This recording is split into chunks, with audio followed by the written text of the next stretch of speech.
இன்றைக்கி நம்ம கராச்சி சிக்கன் பிரியாணி செய்ய போகிறோம்.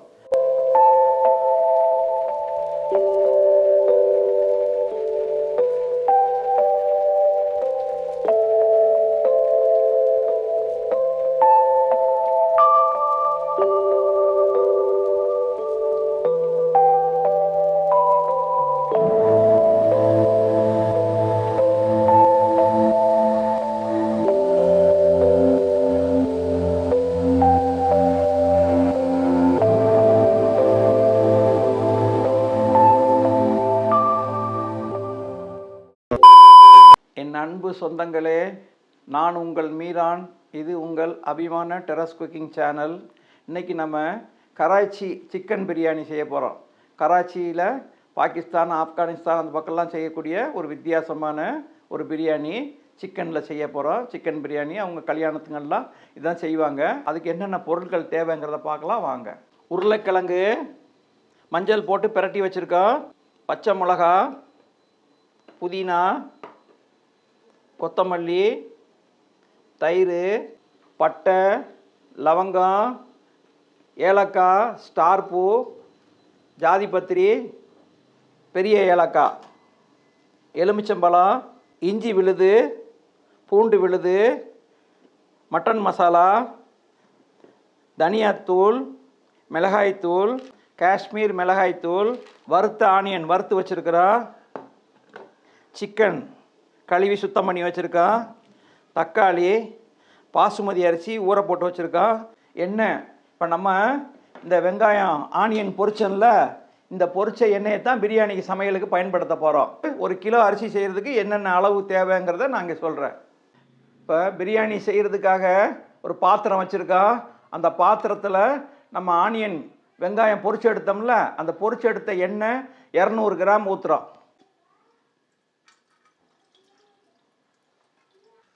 இப்போ எண்ணெய் காஞ்சிருச்சு.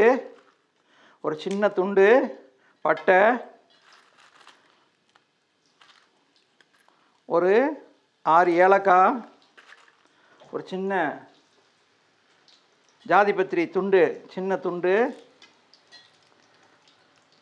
ஒரே ஒரு ஸ்டார் பூ, ஒரு 15 கிராம்பு, 15 கிராம்பு போடுறோம். பட்டை லவங்கம் நல்லா கருகிருச்சு. இப்போ தக்காளியை 300 கிராம் தக்காளி, 1 கிலோவுக்கு 300 கிராம் தக்காளி பேஸ்ட்டாக அரைச்சும் போடலாம், இப்படியும் போடலாம்.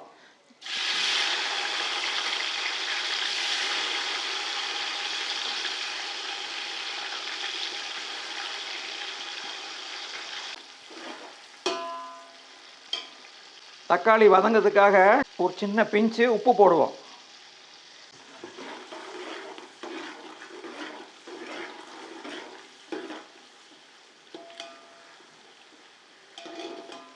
தக்காளி நல்லா மசிய வெந்துருச்சு. இப்போ 1 கிலோவுக்கு 75 கிராம் பூண்டு விழுது போடுவோம். பூண்டு ஃபஸ்ட்டு நல்லா எண்ணெயில் நல்லா வாசனை பொரிஞ்சு வரட்டும், பச்சை வாசனை போகட்டும். பூண்டு பச்சை வாசனை போயிடுச்சு. இப்போ 1 கிலோவுக்கு 100 கிராம் இஞ்சி விழுது போடுவோம்.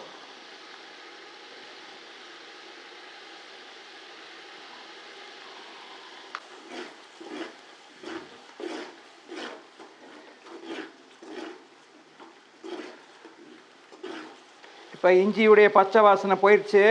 இப்போ ஒரு 10 கிராம், அதாவது ஒரு 1.5 ஸ்பூன் காஷ்மீர் மிளகாய்த்தூள் போடுவோம்.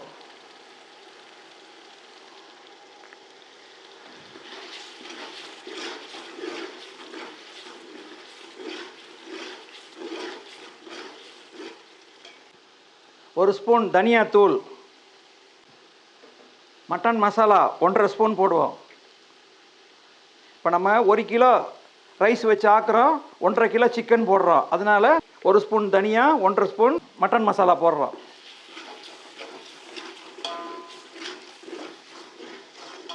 ஒரு 6 பச்சை மிளகா போடுவோம். இந்த ஸ்டேஜில் பச்சை மிளகா ஒரு 6 அரைச்சி போடணும், ஒரு 6 பச்சையாக போடலாம். நம்ம கடைசியில் தாளித்து முடிக்கும்போது ஒரு 6 பச்சை மிளகா அரைச்சி பேஸ்ட்டாக போடுவோம்.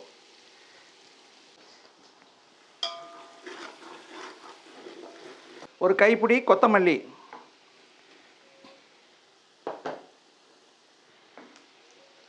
கொத்தமல்லியிலையும் பாதி புதினா,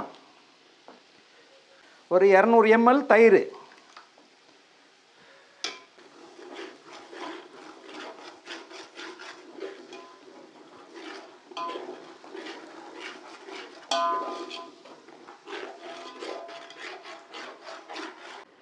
இப்போ இந்த மசாலாவுக்கு தேவையான ஒரு 1/2 ஸ்பூன் உப்பு இப்போ சேர்த்துக்கிடுவோம்.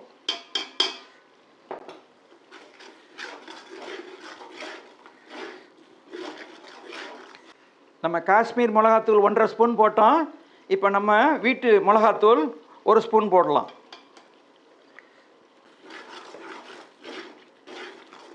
இப்போ 1 கிலோ ரைஸுக்கு சுத்தம் பண்ணி வச்ச 1.5 கிலோ சிக்கன் போடுறோம்.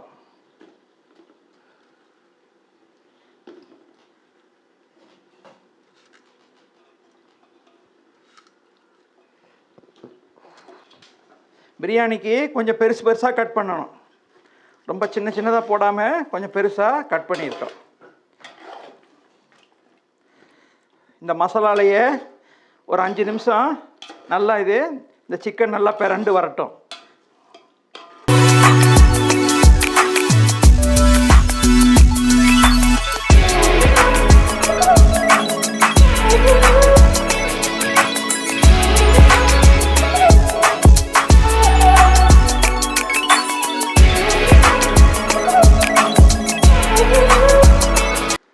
ஒரு ஃபுல் லெமன், ஒரு லெமனு ஜூஸ் ஊற்றுறோம். இப்போ இந்த டைமில் கறியை நல்லா பிரட்டி விட்டுட்டு உப்பை செக் பண்ணிக்கோங்க.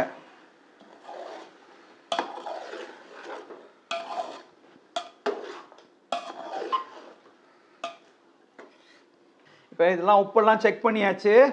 இப்போ ஒரு 10 நிமிஷம் தீயை சிம்மில் வச்சுருக்கோம். தீ சிம்மிலே வேகட்டும், நம்ம மூடி வச்சிடலாம். இப்போ இந்த சைடில் அரிசிக்கு உலை வச்சுருக்கோம். அது சூடாகி கொதிக்க போகுது. அதுக்கு ஒரு 2-3 ஏலக்காய், ஒரு சின்ன ஸ்டார் பூ, ஒரு 4-5 கிராம்பு, கொஞ்சம் புதினா, கொஞ்சம் கொத்தமல்லி, ஒரு 2 ஸ்பூனு ஆயில். இப்போ 1 கிலோ அரிசி போட போகிறோம். 1 கிலோவுக்கு 4 லிட்டர் தண்ணி வச்சுருக்கோம். தண்ணி உபரியாக இருக்கணும். அதுக்கு தேவையான உப்பு,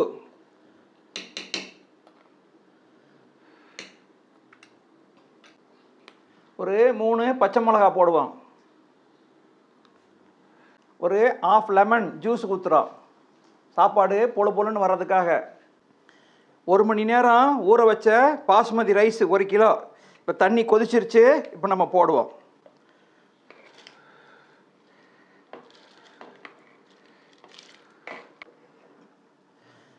உப்பு இப்போ போட்டதுக்கப்புறம் உப்பை செக் பண்ணிக்கோங்க. உப்பு கொஞ்சம் கூட இருக்கிற மாதிரி தெரியணும். ஏன்னா நம்ம சாப்பாட்டில் உப்பு கூட போட்டு வடிக்க போகிறோம். அந்த உப்பு அதிகப்படி உப்பெல்லாம் அதில் போயிடும். அதனால் உப்பு டெஸ்ட் பண்ணி கொஞ்சம் கூடுதலாக இருக்கிற மாதிரி பார்த்து போட்டுங்க. இந்த ரைஸு 90% இதில் வேகணும். வெந்ததுக்கப்புறம் ஒரு லேயராக நம்ம போட்டுகிட்டே வருவோம். 90% வேக்காடுக்கப்புறம் நம்ம எடுக்கணும். நம்ம வறுத்து வச்சோம்ல உருளைக்கிழங்கு, அதை இப்போ எல்லாம் கறி முக்காதிட்டம் வெந்துருச்சு சிக்கனு. இப்போ அந்த வறுத்து வச்ச உருளைக்கிழங்கு இது போட்டுருவோம். உருளைக்கிழங்கு 1/2 கிலோ.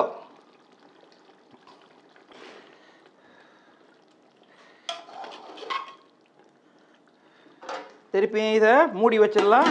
தீ சிம்மில் தான் இருக்குது. இப்போ 10 நிமிஷத்துக்கு அப்புறம் கறி நல்லா வெந்துருச்சு. இந்த ஸ்டேஜில் உப்பெல்லாம் செக் பண்ணியாச்சு, பக்காவாக இருக்குது. இப்போ கீழே ஒரு தோசை தவா வைக்கணும்.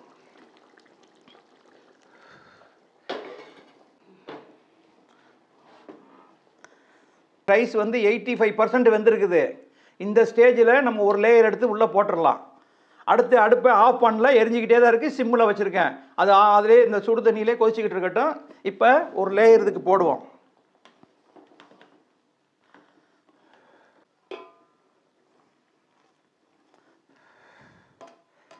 ஃபஸ்ட்டு 85% ஒரு லேயர் எடுத்து நம்ம போட்டோம்.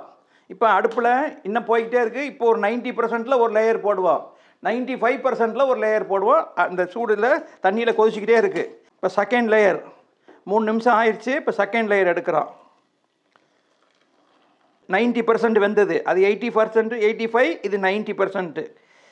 ஏன்னா கீழே நம்ம பிரியாணியுடைய மசாலாவுடைய தண்ணி இருக்குது கீழே.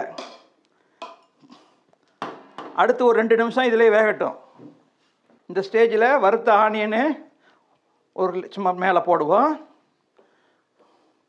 கொஞ்சம் புதினா போடுவோம்.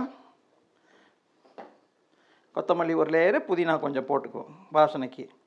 ஒரு ட்ராப்பு கேவரா வாட்டர், தாளம்பூ எசன்ஸு ஒரு ரவுண்டு விடுவோம். அதே மாதிரி இந்த சாப்பாட்டில் அரிசிலையும் ஒரு சொட்டு விடுவோம், ஒரு 2 ட்ராப். 95% வெந்ததுக்கப்புறம் கடைசி லேயர் இதில் போடுறோம். ஏன்னா முதல்ல 85 போடும்போது கீழே கொஞ்சம் பிரியாணியுடைய மசாலாவுடைய தண்ணி இருக்குது. 90% போதும், அதில் ஆஃப் வரும். இப்போ ஃபுல்லாக போட்டுடுறோம். இது 95%.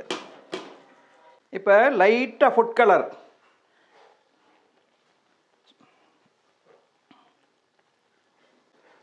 இல்லை எல்லோ. ஸ்டீம் வெளியே போகாமல் இருக்கிறதுக்காக நம்ம இப்படி ஒரு துணியை மேலே சுற்றி வைக்கிறோம்.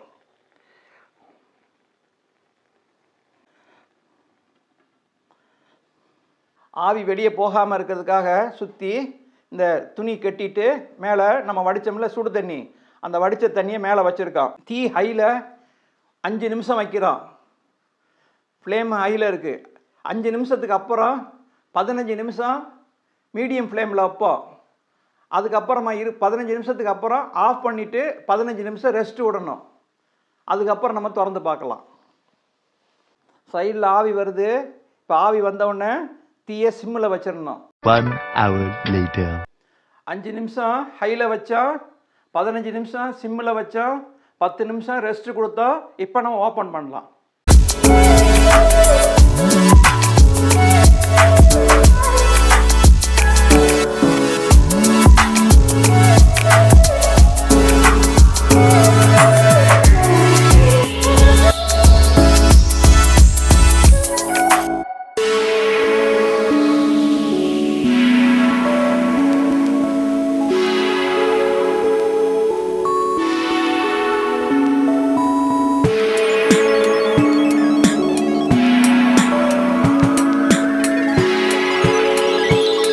சாப்பாடு நல்லா உதிரி உதிரியாக வந்திருக்குது. நல்லா சாஃப்டாகவும் இருக்குது, நல்லா உதிரி உதிரியாக பிரமாதமாக இருக்கும், நல்ல ருசியாக இருக்கும். எல்லாருக்கும் பிடிக்கும். செஞ்சு பாருங்கள். இது ஒரு டைப்பு பிரியாணி, நல்லபடியாக இருக்கும். செஞ்சு பாருங்கள். இந்த வீடியோ பிடிச்சிருந்தால் லைக் பண்ணுங்கள், நண்பர்களுக்கும் சொந்தங்களுக்கும் ஷேர் பண்ணுங்கள். இதை பற்றிய டீட்டெயிலாக கமெண்ட் பண்ணுங்கள், சப்ஸ்கிரைப் பண்ணுங்கள், பெல் ஐக்கானை கிளிக் பண்ணுங்கள். அடுத்த வீடியோவில் சந்திக்கும் வரை உங்கள் மீரான்.